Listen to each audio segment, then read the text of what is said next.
ಕರ್ನಾಟಕಕ್ಕೆ ಬರಬೇಕು ಅಂದ್ಕೊಂಡಿರೋ ಇಂಡಸ್ಟ್ರಿಗಳು ಆಂಧ್ರ, ತೆಲಂಗಾಣ, ಮಹಾರಾಷ್ಟ್ರಕ್ಕೆಲ್ಲ ಹಾಗಂತೇನಿಲ್ಲ ಈ ರೀತಿಯ ಚರ್ಚೆ ಹಾಗಂತೇನಿಲ್ಲ ಇಲ್ಲ.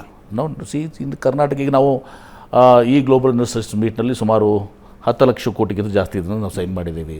ಮತ್ತು G9 ಇದರಲ್ಲಿ ನನ್ನ ಹಿಂದೆ ಆಗಿದ್ದ ಗ್ಲೋಬಲ್ ಇನ್ವೆಸ್ಟರ್ಸ್ನಲ್ಲಿ 55% 60% ರಿಯಲೈಸೇಷನ್ ಆಗ್ತಾಯಿತ್ತು. ಅಲ್ಲಿ ಹಿಂದಿನ ಅದರಲ್ಲಿ ಗ್ರೀನ್ ಹೈಡ್ರೋಜನ್ಗೆ ಭಾಳಷ್ಟು ಒತ್ತು ಕೊಟ್ಟಿದ್ರು. ಅದು 2.5 ಲಕ್ಷ ಕೋಟಿ, ₹1 ಕೂಡ ಬರಲಿಲ್ಲ. ಅಲ್ಲಿ ಬಿಟ್ಟರೆ I don't want to blame because state is important. ಈಗ 10 ಲಕ್ಷ ಕೋಟಿ ಇದರಲ್ಲಿ ನಾವು at least 70% target 7 lakh crores has to be realised. Okay, 10 lakh crore huge investment. Definitely ಏನೆಲ್ಲ ಬೆಂಗಳೂರು, ಹಳೆ ಮೈಸೂರಿಗೆ ಹಾಕ್ತಿರೋ ಉತ್ತರ ಕರ್ನಾಟಕ? ದಿಸ್ ಟೈಮ್ ಇದರಲ್ಲಿ ಬಿಯಾಂಡ್ ಬೆಂಗಳೂರು ನಮಗೆ ಒಂದು 70% ಬಿಯಾಂಡ್ ಬೆಂಗಳೂರು ಇದಾಗಿದೆ. ಅದರಲ್ಲಿ 45 ಬಿಯಾಂಡ್ ಬೆಂಗಳೂರು ಮತ್ತು ಕೋಲಾರ ಗಿಲಾರು ಎಲ್ಲನೂ ಕೂಡ ಸುತ್ತಮುತ್ತಲೂ ಕೂಡ ಬರ್ತದೆ. 45% 45% ಉತ್ತರ ಕರ್ನಾಟಕ ಬರ್ತಾ ಇದ್ದಾವೆ. ಓಕೆ, 45%. ಓಕೆ.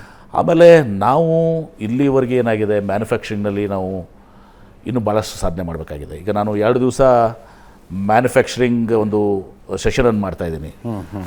ಅಂದರೆ ಏನು, ಗ್ಲೋಬಲ್ ಹಬ್ ಮಾಡಬೇಕು ನಾವು ಮ್ಯಾನುಫ್ಯಾಕ್ಚರಿಂಗ್ನಲ್ಲಿ. ನಮಗೇನಾಗಿದೆ, ಸ್ಟೀಲು, ಸಿಮೆಂಟು ಮತ್ತು ಶುಗರು, ಬಿಕಾಸ್ ರಾ ಮಟೀರಿಯಲ್ ಇದೆ ನಮ್ಮ ಹತ್ರ ಅಂತೇಳಿ ನ್ಯಾಚುರಲಾಗಿ ಅವು ಬರ್ತವೆ. ಇದು ಮತ್ತು ಎಲೆಕ್ಟ್ರಾನಿಕ್ಸ್ ಮ್ಯಾನುಫ್ಯಾಕ್ಚರಿಂಗ್ನಾಗ ನಾವು ಸ್ವಲ್ಪ ಬಂದಿದ್ದೀವಿ. And most important aerospace and ಡಿಫೆನ್ಸ್ನಲ್ಲಿ ನಾವು 65% ನಮ್ಮ ಕಾಂಟ್ರಿಬ್ಯೂಷನ್ ಇದೆ.